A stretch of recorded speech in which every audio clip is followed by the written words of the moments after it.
You ask Tiger to solve. This deals with linear equations with one unknown.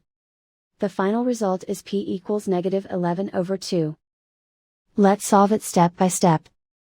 Simplify the expression. Group like terms. Simplify the arithmetic. Group all p terms on the left side of the equation. Subtract 4p from both sides. Group like terms. Simplify the arithmetic. Group like terms. Simplify the arithmetic. Group all constants on the right side of the equation. Subtract 9 from both sides. Simplify the arithmetic.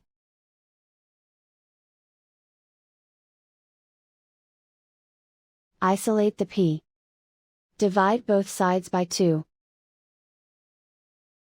Simplify the fraction. And so the final result is p equals -11/2.